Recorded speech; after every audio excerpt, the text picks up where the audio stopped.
삼켜버린 듯 그늘진 곳이 하나도 없이 빛나는 주일 오후입니다. 우리의 마음은 어떠합니까? 우리의 심령도 어둠 하나 찾기 힘든 빛으로 가득한 따스한 오후인가요? 저는 소망해 봅니다. 오늘 날씨처럼 우리 심령에 빛이 가득하길, 주님이 우리를 따뜻하게 안아주시길. 오늘 본문을 살펴보겠습니다. 성전에서 말씀을 가르치시는 예수님 앞에 서기관들과 바리새인들이 들어옵니다. 그들의 얼굴을 자세히 살펴보니 뭔지 모를 당당함, 그리고 비열함도 함께 엿볼 수 있습니다. 예수님께 음행 중에 잡힌 여자를 끌고 와서 그 여인을 모든 사람들이 볼 수 있도록 성전 한가운데 세웁니다. 모든 사람들의 시선이 이 여인에게 쏠립니다. 당당한 서기관과 바리새인들과 비교하여 이 여인은 사람들의 시선을 피하기에 급급합니다. 그들의 시선이 두렵고 무섭습니다. 그녀는 음행 중에 잡혀왔기에 마음도 조마조마하고 불안하기 짝이 없습니다. 내 자신이 어떻게 될지, 혹시 나는 생애 마감을 해야 되지는 않는지, 희망 하나 보이지 않는 암흑의 세계에 있는 것 같습니다. 사람들의 정죄와 비난의 시선은 정오의 태양빛보다 더 따갑습니다. 감당하기 힘들 정도입니다. 그녀의 마음은 이미 휑하니 구멍 뚫린 상태입니다. 그런데 우리는 이 본문 가운데 조금 더 자세히 볼 필요가 있습니다. 현장에서 가늠하다 잡혔다라고 했는데 남자는 어디에 있습니까? 현장에서 가늠하였다면 남과 여가 있었을 터인데 이 여인만을 끌고 와서 성전 한가운데 세워놓고 있습니다.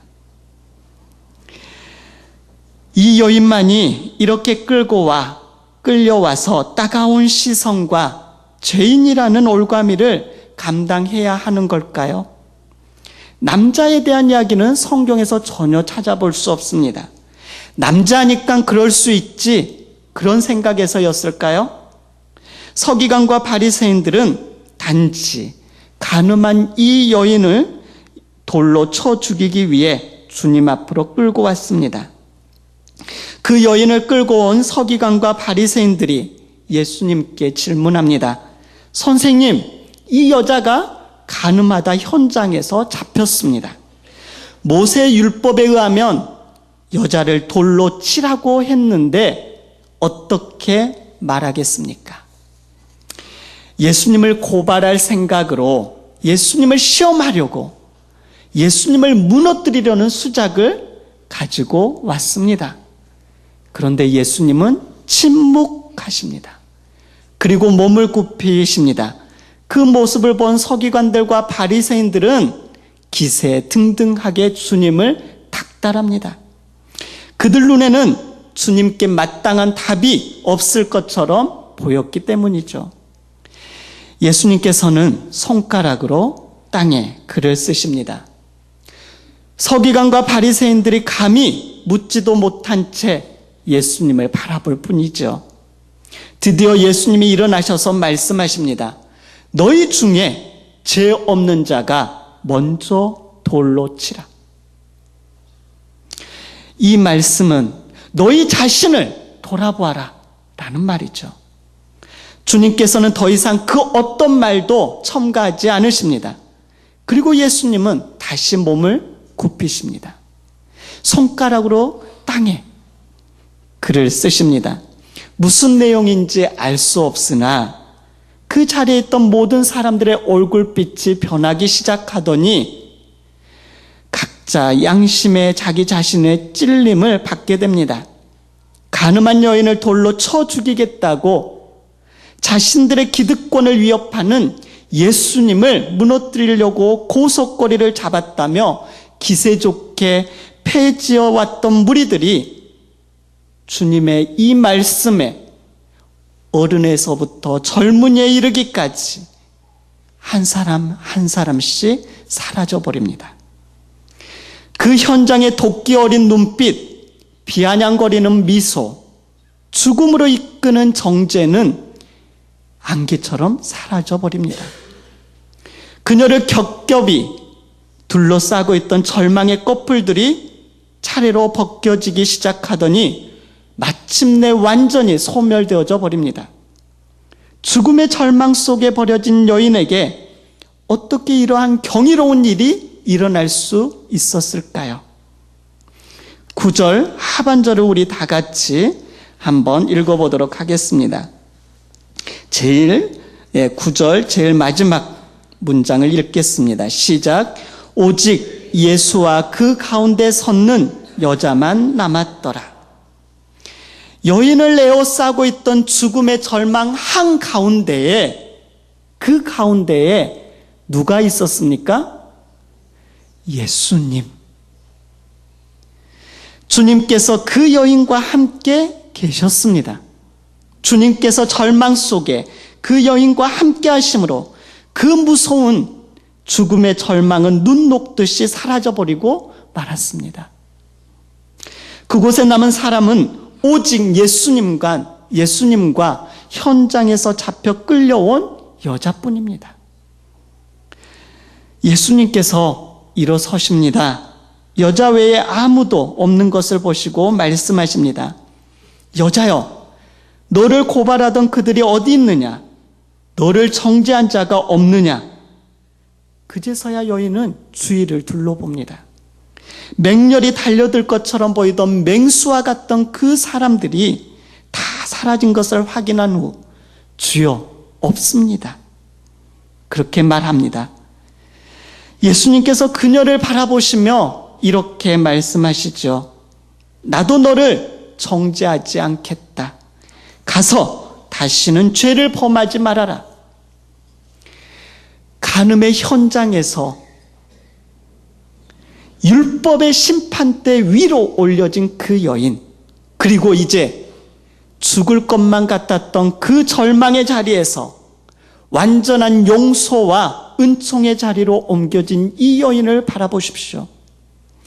그녀의 마음에 뻥 뚫린 그 구멍, 빛이신 예수님께서 용서해 주시고 따스한 눈빛으로 격려해 주시며 다시 희망의 메시지를 주시는 그 주님으로 인하여 뻥 뚫린 그의 상처난 부분들은 메워지고 채워지기 시작합니다.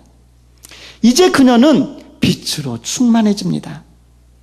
사랑하는 강서가족 여러분, 인간을 죽음의 절망으로부터 영원히 구해낼 수 있는 것은 영원한 생명, 영원한 진리이신 오직 예수 그리스도밖에 없습니다.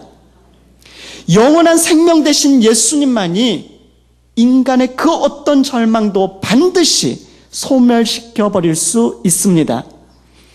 사울왕의 칼날을 피해서 죽음의 절망 속에서 오직 목숨을 부지하기 위해 침을 질질 흘리며 미친 신용까지 해야만 했던 다윗은 그 절망의 한순간에 하나님을 인격적으로 만났습니다. 자신과 함께 하시는 하나님을 보고 믿을 때 그의 절망은 더 이상 절망일 수 없었습니다. 그래서 그는 그의 상황이 전혀 달라지지 않았음에도 이렇게 고백하게 됩니다. 너희 성도들아 여호와를 경외하라. 그를 경외하는 자에게는 부족함이 없도다. 젊은 사자는 궁핍하여 줄일지라도 여호와를 찾는 자는 모든 좋은 것에 부족함이 없으리로다. 마침내 하나님을 의지하여 그 절망을 극복했을 뿐 아니라 사울 왕의 폭정으로 절망에 빠진 이스라엘을 구해내는 하나님의 도구가 됩니다. 로마 성결을 필생의 수건으로 여겼던 사도 바울이 지중해를 건너기 위해 배를 탔습니다. 그러나 바울이 탄 배는 바다 한가운데서 유라굴로라는 이름의 무서운 계절풍에 휩싸이고 말았습니다. 순식간에 이 배를 통제할 수 없게 됩니다. 할 수 없이 배 안에 있는 모든 물건들을 밖으로 버리기 시작하죠. 열흘 이상이나 먹지도 마시지도 못한 채 그야말로 죽음의 절망 한가운데 내던져진 셈입니다. 그러나 그 절망 한가운데서 오히려 사도 바울은 영원한 생명, 영원한 진리이신 주님을 만났습니다. 바울은 여전히 절망 속에서 떨고 있는 선원과 승객들을 향해서 이렇게 외치지요. 나의 속한 바 곧 나의 섬기는 하나님의 사자가 어젯밤에 내 곁에 서서 말하되 바울아 두려워 말라. 네가 가이사 앞에 서야겠고 또 하나님께서 너와 함께 행선하는 자를 다 너에게 주겠다 하셨으니 그러므로 여러분이여 안심하십시오. 나는 내게 말씀하신 그대로 되리라고 하나님을 믿습니다. 바울은 그 죽음의 절망 속에서 주님을 만났을 때 자기 자신의 혼자뿐 아니라 거기에 있는 276명을 다 구원을 얻도록 합니다. 만약 절망의 한가운데 서 있는 분이 있다면 우리들이 지금 주님을 인격적으로 만날 기회임을 잊지 마십시오. 본문의 여인이 내던져졌던 그 절망의 한가운데야말로 진리요 생명이신 주님을 인격적으로 만나는 은총의 마당이었습니다. 지금 어떤 절망의 한가운데 서 있습니까? 모함과 수치와 모멸 한가운데 고통스럽게 서 있지는 않습니까? 소망이라고는 바늘구멍만큼도 기대할 수 없는 폭풍 속에서 이미 통제력마저 상실하고 있지는 않습니까? 지금 내가 붙잡고 있는 그 끈을 탁 놓아버릴까 생각하시는 분은 없습니까?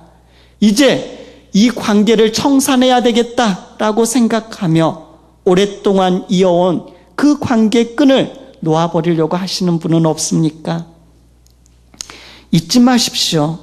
지금 여러분이 처한 그 절망의 한가운데 바로 거기에서 주님께서 여러분과 함께하고 계심을 믿으십시오.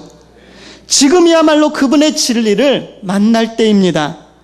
사랑하는 강서가족 여러분, 오늘 본문에 나오는 여인은 현장에서 잡혀서 예수님 앞에 서 있게 되었습니다.